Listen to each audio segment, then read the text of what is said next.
Hello, everybody. This is Dr. Dan Cartalicchio. I want to welcome you to another segment of Destination Health Podcast, Finding Function in a Dysfunctional World. We have a very special guest on. I'm excited. He's a chiropractor in addition to, we're going to talk a little bit about chiropractic. We're going to talk about bodybuilding. We're going to talk about overcoming obstacles.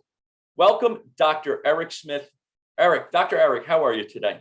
I'm great. Thank you for having me, Dr. Dan. I'm excited to talk to you about some of these subjects that you and I discussed a little bit. Just elaborate on them and see how many people this not only relates to, but how many people we can help along the way. You know what? I always say this, Eric, and I say this at the end, but I'm going to say it right now because I know that we're going to have a great podcast because you're very motivational. And, if somebody's listening to this, it could be an individual around our age. It could be an individual middle age. It could be a young teenager looking to play baseball. Maybe they're down, they're not doing too well in school. You're listening to this. We want to motivate you to be a better version of yourself. We want to motivate you to be better, because no reason for going, you can go for the gusto, whatever you want in life, whatever that is, we want to be able to help you along. So it's just not about chiropractic. It's not about bodybuilding. It's not about living the fit life. It's not about nutrition, although it is, but we want to make sure whoever's listening to this, whether it's 10 years from now, they're ready to rock and roll. So Eric's a chiropractor. He's a bodybuilder. He has an online business. He is the owner and operator of Fit for Life Transformations, online virtual coaching platform, serves anyone in the world for their weight, fitness, body composition, posture. I love that. Eric, welcome to the program. How are you today? I'm excited. I'm glad to finally be on here. I know we talked a little bit about it. And now today's come, and I'm so excited to listen to some of your other podcasts and how you work with people and the great conversation you have. And I can only imagine the impact that you've been doing. So it's right in my wheelhouse. And I'm excited to kind of share my story and have you ask the questions and dig as deep as you want, because I'm an open book. I've had my success, I've had my failures, but I'm here today and I'm excited to be able to share my story. Oh, Eric, you just opened it up. Success and failures. What's your most recent failure and what did you learn from it? Oh man, my recent failure. I fail every day. I strive to fail every day. That's where you learn, right? So, I went to the gym this morning. I definitely failed on a lot of sets. So and that was my goal of pushing myself to that failure. So I get my body to grow. We don't grow in comfort, they say, right? Mm-hmm. So that was some of my more recent or the short-term little failures, but I can dive a little bit deeper into some more challenging failures. Let's get into the challenging failures. What is the most recent challenging failure that you've experienced, and how did you overcome it? And let me preface this by saying I was listening to a podcast the other day that somebody sent to me, and it was Arnold, and he gave his six views on success, and one of them is don't be afraid to fail. And a lot of people are afraid to fail, Eric. And it's okay if you fail, because you know what? I failed in my lifetime. Business-wise, I'm an entrepreneur, you're an entrepreneur. It's really okay to fail. You got to learn from it. A champion, and I'm going to go back to in the 80s, I'm a New York Giant fan, and Lawrence Taylor, Phil Simms, Bill Parcells, George Young. It was just magical for us growing up. And, LT had his challenges, and he said in his Hall of Fame speech, it's not that it's a crime that a champion gets knocked down. It's not a crime that a champion gets bloody. It's a crime if he stays there. Yes. Because you get up. So what's your most recent serious type of a failure, and what did you learn? Yeah, let's get into it. This last couple of years, I would say really kind of almost going on 3 years now. Now we're recording this and we're really kind of just starting. It seems like we're starting to come out of this COVID phase. But during that time prior to COVID, I was a chiropractor in Sears Tower. So I started chiropractic as a second career. I innately knew that's what I wanted to do. Mm-hmm. But I ended up going back to school, graduating when I was 33. So I'm 45 now. Yeah, right. Exactly. So I came out of it. I studied business communication first, fell in love with it. And then boom, it's what I want to do. So I left school and ended up buying a practice in Sears Tower in downtown Chicago. Had it for, about 8, 9, 10 years-ish, right around there. And then COVID hit. And so when COVID hit, it wasn't only just COVID that happened in Chicago. We also had a lot of civil unrest and a lot of different things that happened. So I've had a compilation of failures obviously through my life, some challenging things. My classmates, peers, and friends would always say, like, gosh, Eric, Dr. Eric, or Eric, they would call me, obviously. He always seems to like end up and always seems to figure it out, right? I agree and I disagree. I kind of actually get irritated when people tell me that, because I don't actually just figure it out. I work to figure it out and find solutions. Right. But yeah. So realistically, some of the bigger things that happened is COVID killed my practice, but there was civil unrest and everything too that just like made it so unbearably hard to maintain that practice at the high cost. So COVID and things, you got to remember, the majority of people did not go and work in their downtown offices. So my practice was like 90% of people that lived in the burbs and worked downtown. So I'm seeing main people. I'm niched out because I've competed. I'm competitive, like physique competitor, work with bodybuilders. I'll get into more of that, of what my niche is. But in Miami now. So, but that was really like, God, what do I do? Because overnight, it seemed like I lost like 80 to 90% with no idea of when these people were going to come back. So, stop the spread 2 weeks was like the idea, right? And then maybe we're going to go back. And then you see these businesses saying, hey, we're not coming back for 6 months. We're not coming back for a year. At that point, like, if you're doing something for a year, you're really going to go back. It was like, what do I even do? And my big why is that I want to give and I want to create something that I can not only see patients impact their lives, but I want to create careers and things for my family, if you will, which is my employees, because I treat them like family. You work with me, you're like family. I want to get to know you. I want to grow with you. I want you to have what you want and like keep you at a level of discomfort so you're constantly growing and not make it so comfortable for you that we're stagnant, right? So boom, like there goes my life. I'm like, oh my gosh. And my personality type, if you study Enneagrams, I'm an Enneagram 3. So we tend to associate a lot of our success and who we are and our identity is in what we do. Because people look at you just like what I said. My friends go, oh my gosh, you've accomplished this, this, and this. Like, to me, that's great. But I'm also have 8 million other things and stuff's going on. Like, if you only knew what I'm building, but I'm not going to tell you, because if I tell you, I'm actually probably about to launch that, but I have 5 other steps down the road. But none of that matters, right? It's all the impact that we make and that how it affects people now, not so much my plans of what I do. So as you see, when I open up a little bit more and tell you the story of how that's going to be impactful.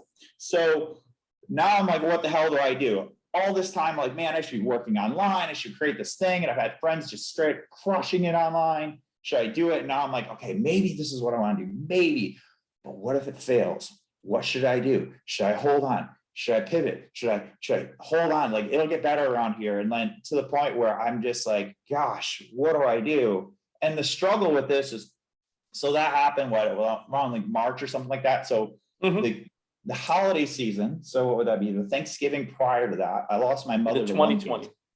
Yeah. Yes. I'm sorry to hear that. I lost my mother to lung cancer that metastasized to her brain. Part of my why to be a chiropractor is I want to be a doctor, because I figured, like, if I become a doctor, she's going to learn, like, I'm going to show her and tell her this is. Yeah.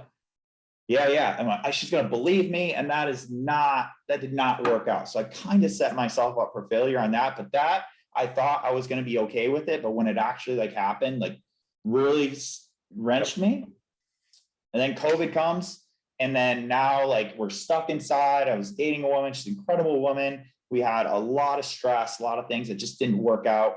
We ended up kind of breaking up. And then in my loss of identity probably had a lot to do with that, because I was very like, I don't know, scrambling, trying to pull back into myself. And so now here we are. What am I going to do? Got some PPP money, some help from the government, trying to figure out what to do. Am I going to just start over? Do I want to be here? What are my life goals are? And if I restart again, how long does that really look? And Dr. Dan, you would understand on a business cycle, if you say something 3 or 5 years, that's a very short time to build. It's almost like not worth it in a brick and mortar business world, because those leases are just longer. So I was like, what do I really, really want? And I had to kind of rediscover that, right? So to me, I associated, when you ask about failure, I had said, this is a failure. I'm failing. I did everything I could. I'm going to move money around. I'm going to still pay them. I'm going to be Superman. You know what? I'll put two capes on. I'll be Superman and like Batman at the same time. I got this. I'll figure it out. I will not fail. It's not going to have that associated with me. I'm going to save my baby. I'm going to make this work. My patients need me. And I gave everybody else what they really needed but me, you know? So, sorry, I get a little choked up on that. It's okay. So I went through that and I'm like recovering, figuring that out, single again for a little bit. And then I found somebody who I thought was going to be like, great, right? She's very established. She had her own like business, doing very, very well, franchise type company thing. And it was a little bit out of state and I just needed to get out of Chicago. The political stress, the unrest, just I needed to breathe, right? Needed to get away from feeling like I failed because here I am and everyone's like, how's your practice? And constricting. It was very constricting for you. Oh my gosh, I felt like I couldn't breathe back. Yeah. And it's like everywhere I go, people would ask, how's your business? What are you doing? What's your next move? And I'm not a guy that says, I don't know. I started using words I hate using, like I'm going to try. I think I don't do those. I'm very binary of like, I'm either going to do or do not. Right. You know, it's like Yoda, you either do or you do not. Right. I mean, I always throw a little levity in there too, so that we could, but it's true though. You know, because when you're going through a difficult time, the language that you tell yourself is extremely important. And, you know, to sit there and say, I'm going to try to do this, as opposed to I am going to do this, or I will do this, or saying to yourself, you know what, I've been down this road before. This is life. Is this the only thing life is throwing at me? I got it, babe. You know, I got this. This is nothing compared, because life does have that tendency to beat you down. And this is not a Rocky movie, but you know what? It is, because life does hit hard, and you gotta take it in, and you have to punch it back, you know. And you said something a little bit earlier that I think is important. You were taking care of everybody except for yourself, and you get a little choked up over that. And you have to take care of yourself. You know, it's kind of that situation where you're on an airplane, and perhaps you and I are going to a chiropractic seminar. We're going to South America. You know, we're going to go to Rio de Janeiro or something like that. And the plane, you know, there's some type of malfunction. The issue is that when those masks fall, we're strong. We got to put them on first in order for us to help other people out. Now, what did you do? How did you put that mask on to help yourself out so that you can help others out? Yeah, so I started to put on this mask that was, if we're going to use that analogy, it was actually not attached to the oxygen tank, which was putting a relationship in forefront of moving and going to Wisconsin. And so I did that, and like, okay, I'm gonna pull back. I'm gonna start looking at online opportunities. I'm gonna look at things of like maybe some other ways to diversify, investments, whatever, trying to really figure out like what I really want. And I still want to use my chiropractic hands, but I was also very salty about the idea of everything that just happened. So I went up there, and then we're moving through the year, and I just moved, reestablished an identity, fighting within myself. Like, do I even want to be here? Is this a good move to even be in this relationship?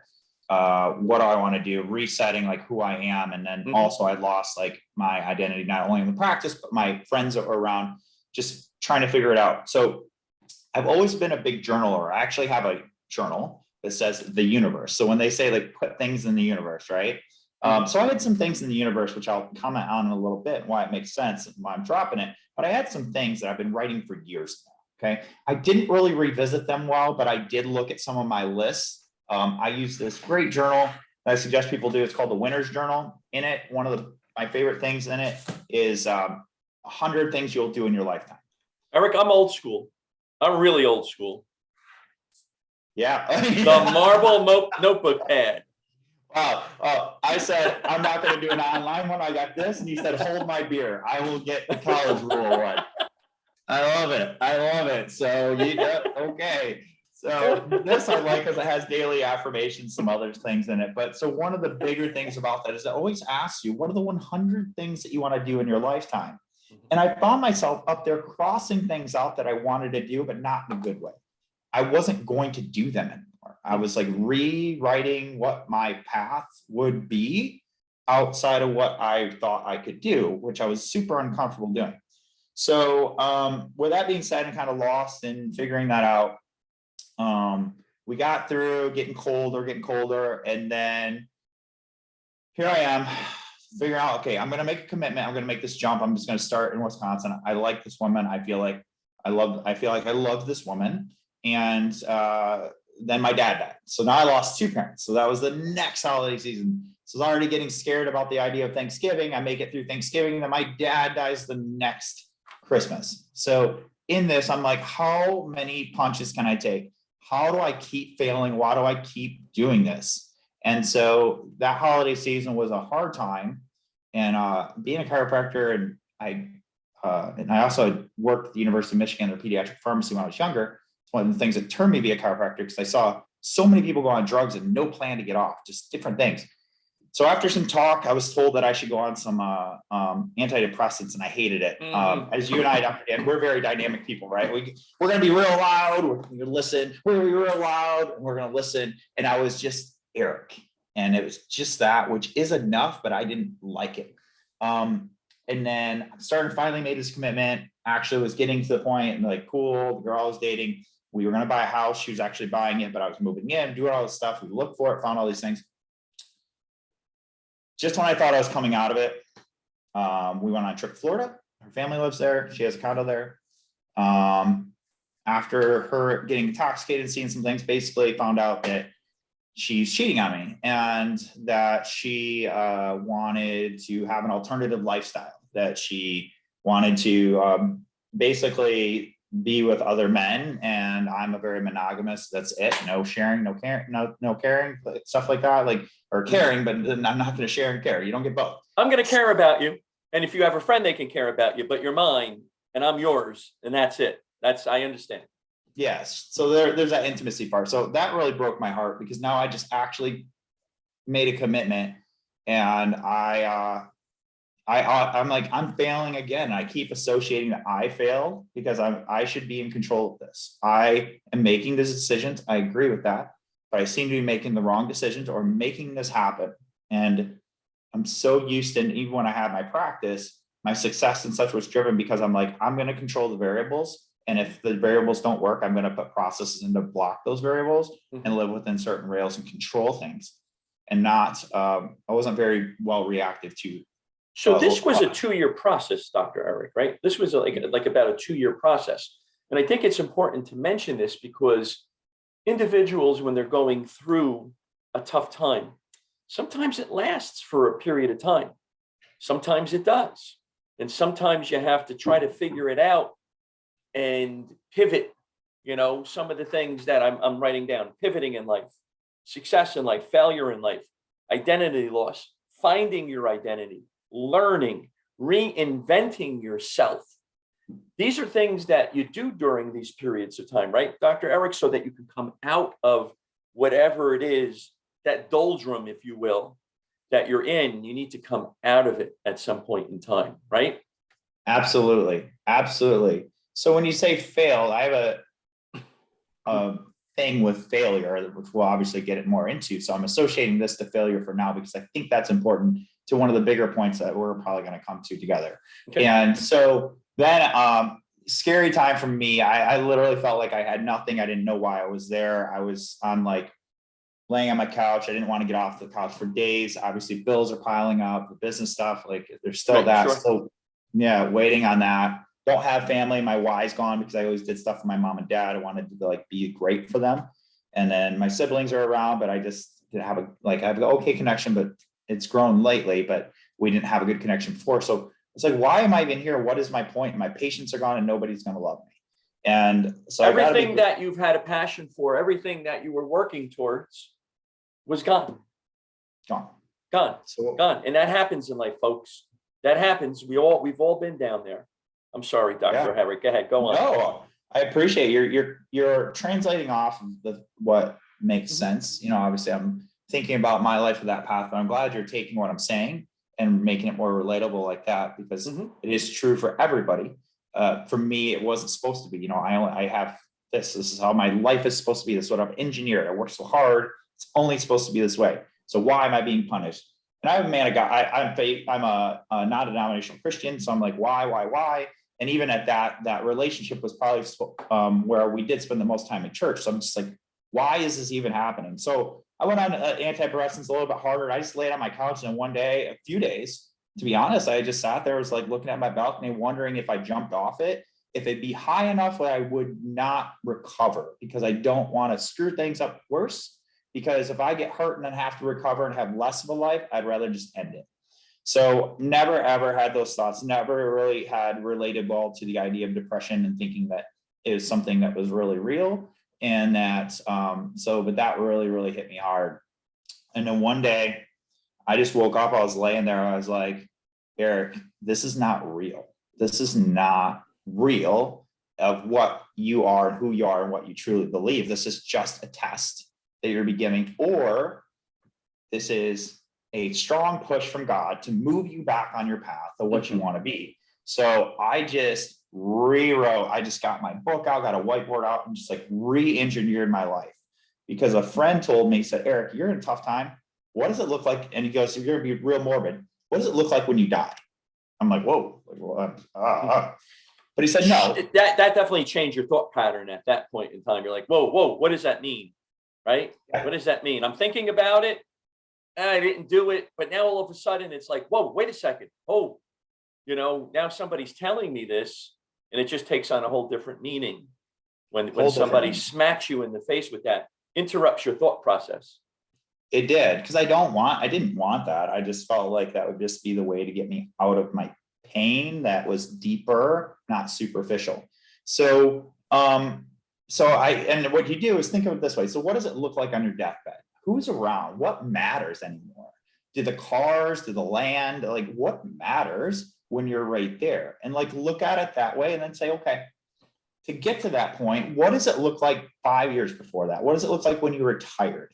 Who's around? What does that look like? What really matters at that point to you, right? So now me looking at it like mid 40s, like got some years. I don't plan on retiring. I just love what I do now. But anyhow, so I just reverse engineered it down to like, to get to that life, what do I need to do? And what's really important anymore? Right. And then it's like, I wanted things like warm weather. I wanted to be free in shackles and chains of like brick and mortar. I wanted to be able to impact people at scale. I wanted to look and apply some of these other things that I know I want to grow with that I couldn't do because I was so busy paying huge bills, being in Chicago, $30,000 or $28,000 in overhead just to pay the bills to have my practice open. Like, and just so much that I'm like, wow, I actually get to I have a new canvas actually, and I get to paint it. So what colors do I want? What does that look like?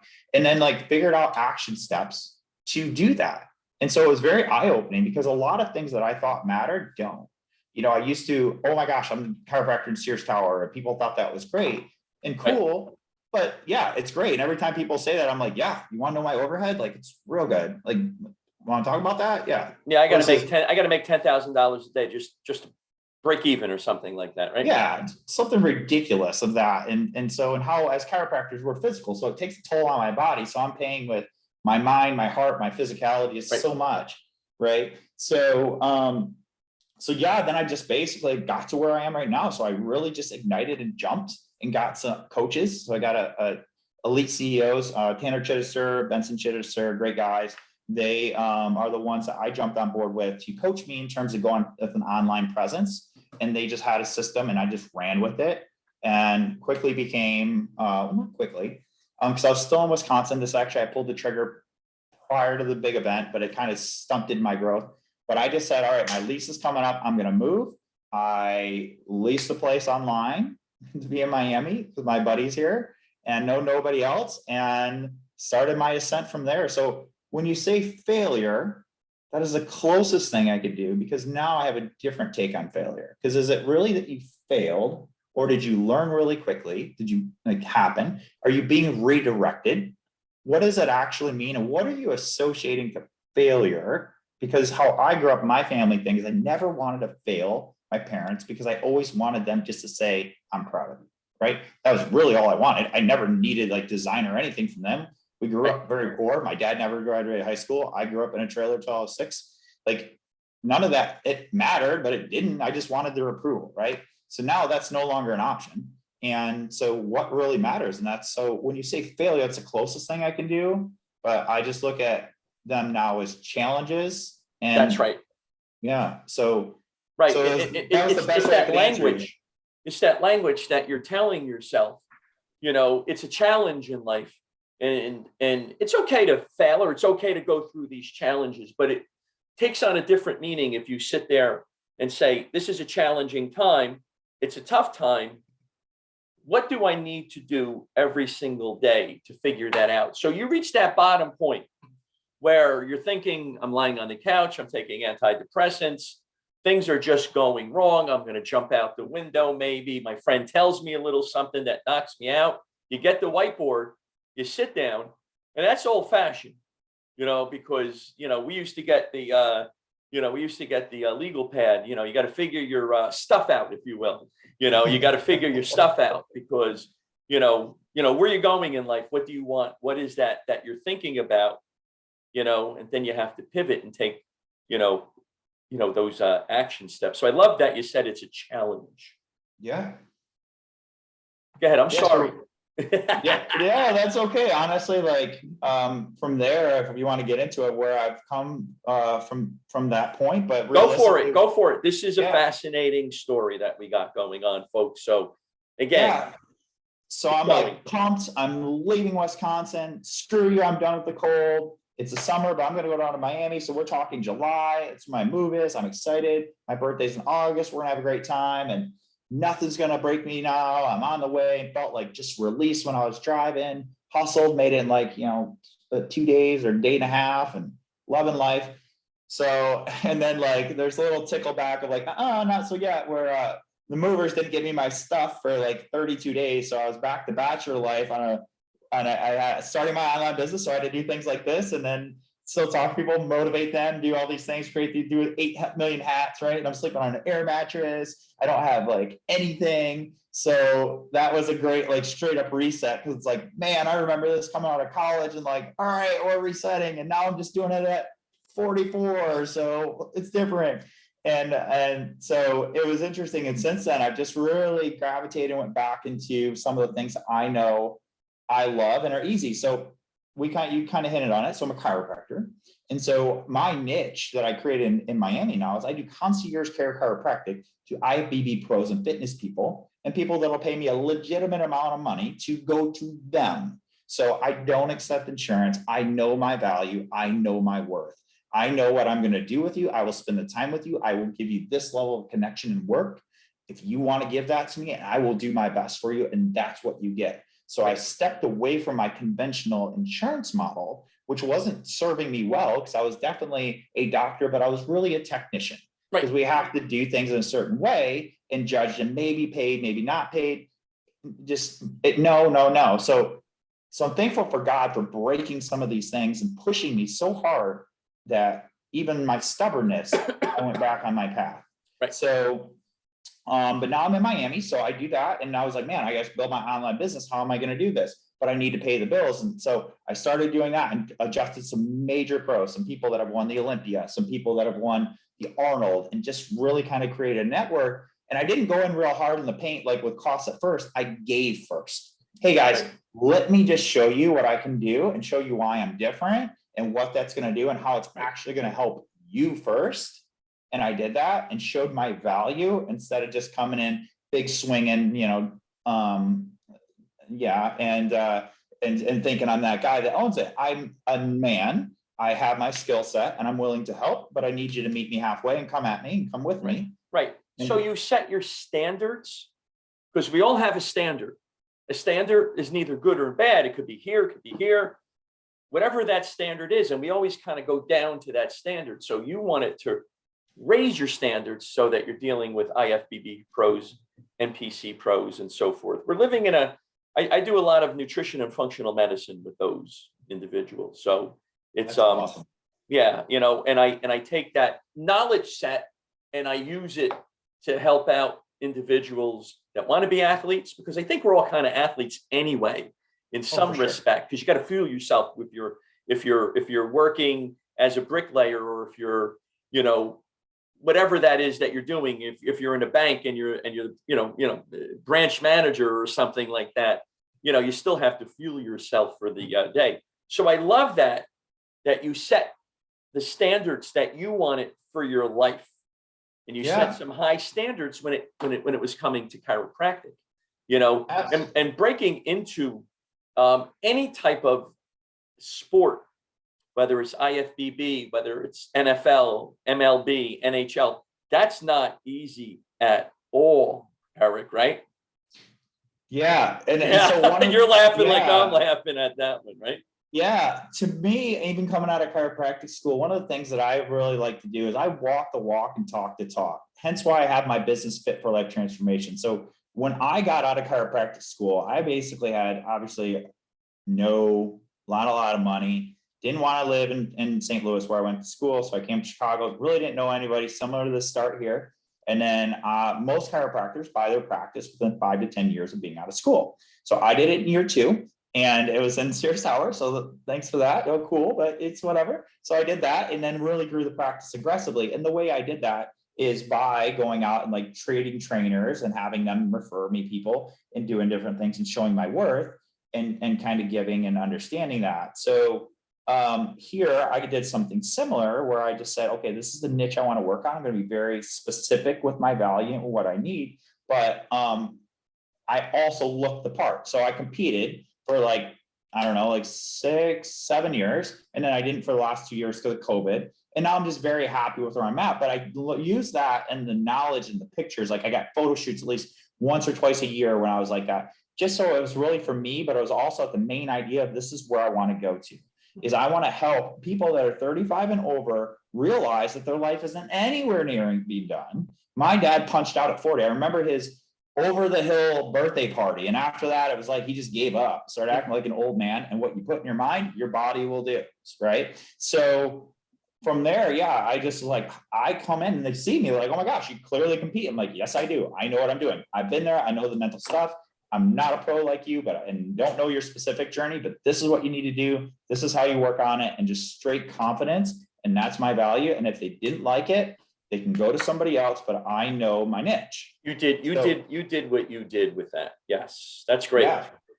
Play as you are. And so with that, so walking the walk and talking the talk has made it just easier because I'm a walking billboard of that, as well as I took something I love and I love, but I made and are working in a realm that's my passion, which is being online, showing people see me in face and they're like, oh my gosh, but I'm also relatable. You know, I could be shredded for stage, but that's not super relatable, nor is it healthy. So I'm just really doing this and finding cool guys like you and people to relate to, that you tell your story, just be you, and your authentic self is what's come out the most of what I thought was the destroyer of my life. Right. But I had a fork in the road, right? Right. I could have jumped. I could have leaned on me and my faith, and I doubled down, tripled down. I put all in on me. And now I am way more successful with not only my time, my money, my social connections, myself. I'm the most centered I've been in years. Right. And we're about 1 year now, Dan, 1 year away from when the catastrophe of what happened in the horrible cheating situation happened. So for all of our listeners today, this is really motivational. So if you're listening to this next week when it's released, or the week after, whenever it is, 10 years from now, you can see how it's up to you. You got to do that self-inventory, right? You have to, everybody but me, you got to put it on you. You have to have that personal growth, because if you're not growing, you can't serve humankind. You can't do anything along those lines. But once you do that, you can see how rapid and how quick something can happen, where all of a sudden, and it's not all of a sudden, but all of a sudden, if you will, you start working on yourself mentally, physically, emotionally, whatever that means to you. You can see now how things turn around. The language that you're telling yourself? What is that language, right? You're talking about your father, 40 years old, and his life was over. To my right over here, I have a picture of myself, my dad, and my son, right? Now, when my dad was 60 and I'm 60 years old, my dad was, 60, he looked like he was 80. As he hit his 40s, I do remember him, I'm old, I'm old, I'm old. And, as you do, I work out. I mean, there's got to be a physical component to your existence. So we'll get into that too. But I will tell you that a friend of mine had contact, or actually I contacted him, and we were talking. He's a WNBF pro, and he said, "What are your goals?" I said, "I don't know." He said, "Send me a couple of pictures," and we were talking. I just flipped my pen. I may go on stage. I'm going on stage, Eric, and I'm going to go in the Masters division, of course. But that's okay. From there, I've had some individuals contact me that are clients of mine because they heard it and they're like, "All right, we're all in, and we're going to, we're going to make sure that we help you." And what I find in this community, right? Because you just went like this, everybody in the community just looked at me and they're like, "Yeah, just do it." So one president contacted a client for one federation, and they said, "Yeah, have them call me because, just do it once and see where it goes." That was his philosophy. Now I worked out. I've always worked out. Never to the point of bodybuilding because football or track or baseball or whatever it was. I have a 2 1/4 pack going, Eric. So that's awesome. You're on your way, man. You got to start somewhere, bro. Yeah, exactly. You're on your way. You're on your way. Dr. Eric, the top two, the rectus, then there's the one over here is a little bit more. I don't know why. Yeah. But you know what? I'm going for the gusto. So tell us, what is that physical aspect of working out and bodybuilding? What does that mean for you?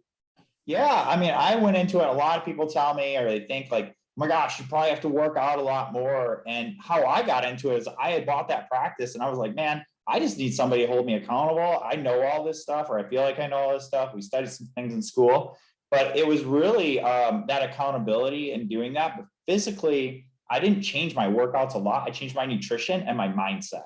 So a lot of times I was like most people where it's short term, right? And why I do this about the competition is it's a workload in a defined time, which actually makes it a legitimate goal. It's no longer a dream. You're going to step on stage at X date. And under the 80-20 rule, most people do 80% of the work in the last 20%. So if you just like clients come to me like, "I want to lose weight." Cool. Like I win. What is this? And then we set that. So in the physical side, kind of get back there, you're going to have your workouts, but now you're working out with a definite idea, mental plan of physically what you want to look like, and your body will manifest that and do it.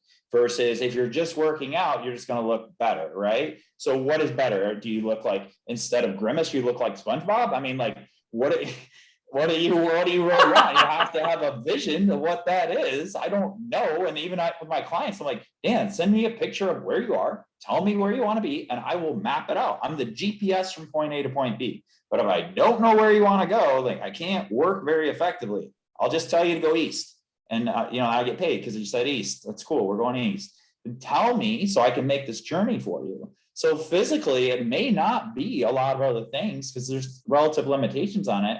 But as you know, as a nutritionist, it really depends on what you're feeding your body, not only in your mouth and in your gut, but what you're feeding here. So now, and here too, Eric, and here too, in your heart. Absolutely. It's a big part. I'm glad you said that, because realistically, this sport is going to be internally driven. Nobody is holding you accountable. Maybe your coach will to a certain degree, but nobody's watching you. There's not a scoreboard that you look at every day. But now you have to teach yourself to aggressively do a whole lot of failing through your workouts, whole lot of failing of your mental thought of what the scale should say, what it should do, whole lot of failing of letting people down, because you are going to have to pull into you and dedicate and serve you first with your time and your needs to get that result. Because if you dilute your time and energy to other people and you can't serve you best, when you get on stage, you're probably going to feel very let down and either mad at other people or just like you could have did more. And nobody wants to feel that. I mean, Arnold talks about it too. Like, you don't have the fear, that feeling of regret sits with you, right? But if you can go on that stage and say, I did all my meals the way I should, I hit all my workouts, I did the absolute best, then nothing matters. The people that get mad at stage and don't get the result they want, or in life, is literally the ones that did not keep promises to themselves. And your self-esteem is directly related to the promises that you keep to yourself. Right. So as you set up this program, you're going to have promises that you're going to commit to, as well as to your coach. And if you let your coach down, you'll kind of be upset, but you should be more upset at yourself if you're not keeping promises. And that goes back to something you said in the very beginning. It all comes in here and what you tell yourself, right? So if you're sitting there and your self-confidence drops, why do you think you're going to show up on stage as the best version of you? So that's why I'm excited, because it's really a great internal force and accountability thing. And if you do that, the feeling that you get that you did everything you could matters, right? So let's pull this back. I did everything I could at say that practice. It took me a long time to see that, but I did. So I'm okay. I didn't dick around. I didn't like whatever I did. I played chess the best I could with the rules that were there, right? In retrospect, all the rules changed, like PPP money and all that, but I didn't know at the time. And so I punished myself. Right. So same thing with you getting on stage. And when I tell people like physicality of like the bodybuilding, it's there, but it's also the setup is in here and here, and then it's finally that, right? So that's kind of what I would say. Like, it really depends on what your body can do, but it's gonna, if you're not doing the other stuff, it's gonna be really hard on your body. But if you have the other stuff in check, it's not gonna be that hard. I'm looking forward to the challenge. I'm really looking forward to the challenge significantly. And I am looking forward to this. And my son, who's 14, he plays hockey, as you know, and he plays pretty well. And, you know, he hears the stories about dad in high school and college and things of that nature. He's having a difficult time seeing it. So I'm looking at him and I said, you know what? I'm going to show you what the old man can do. I said, I'm smiling at him, you know, and I'm like, you know what? Let me teach you. And I thought about my dad, and just like you, you know, I always had a knack for science. I grew up in northern New Jersey, grew up in an immigrant type of a family, you know, no money.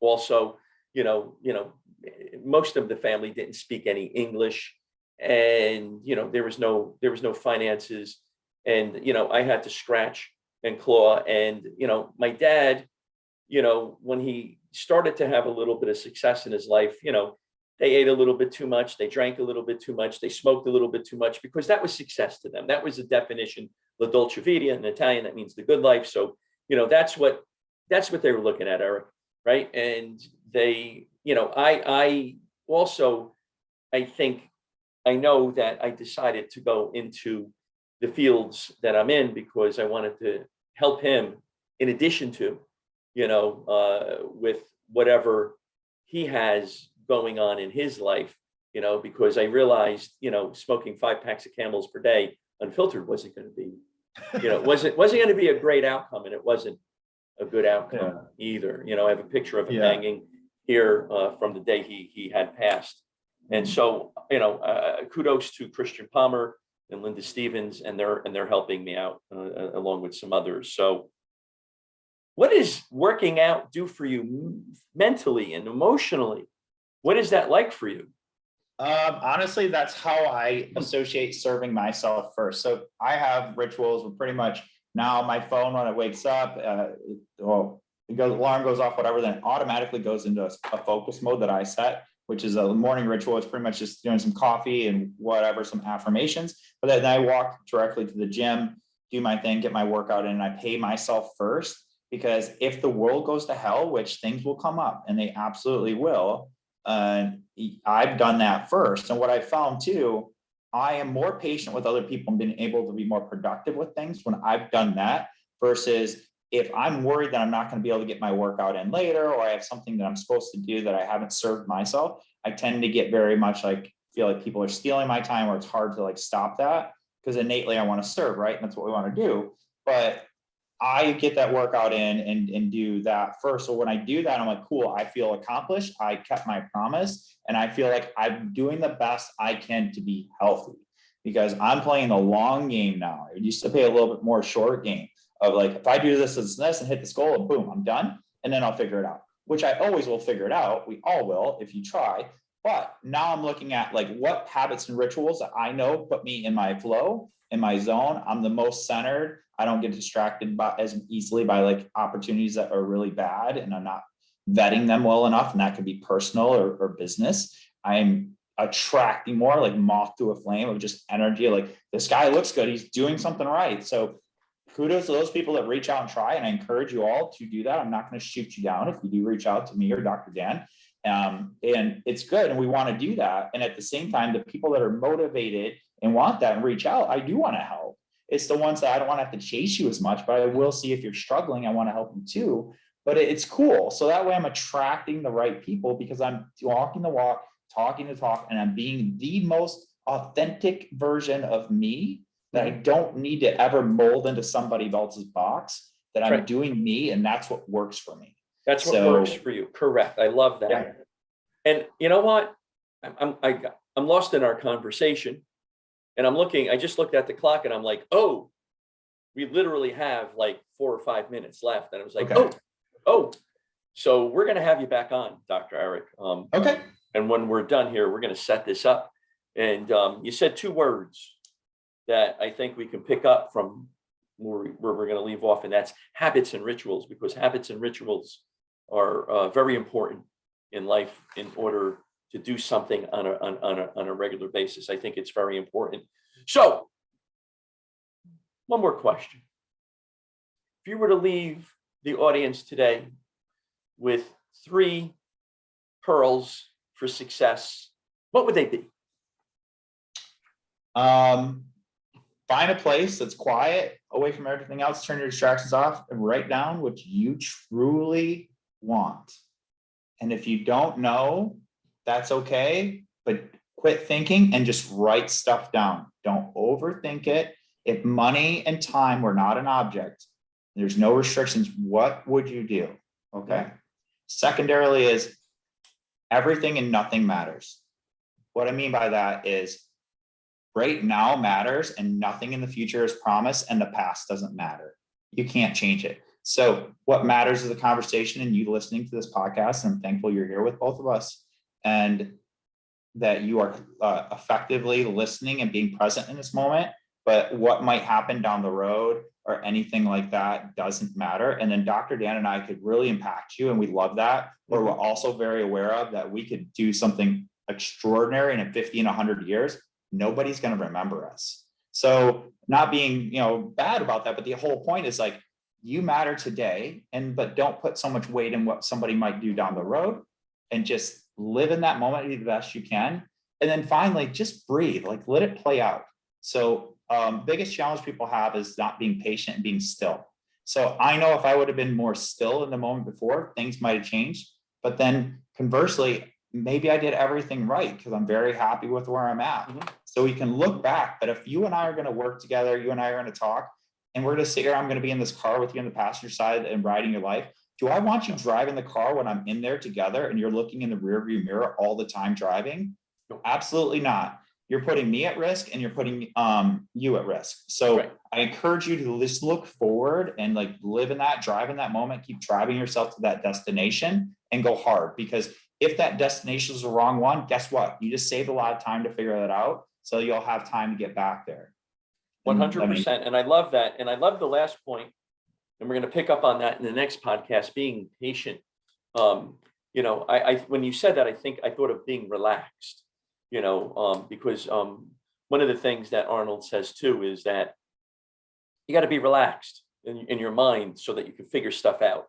Because if you're looking in the rear view mirror, you're looking and it's just stress and anxiety, you're just not thinking. And that prefrontal cortex, that executive decision-making organ in our body, is now dampened when it comes to that. But Dr. Eric, tell us, how can we find you? Because we recommend anybody that's listening today, boy, you're not going to get any better. Please contact Dr. Eric. And how can they contact you, Dr. Eric?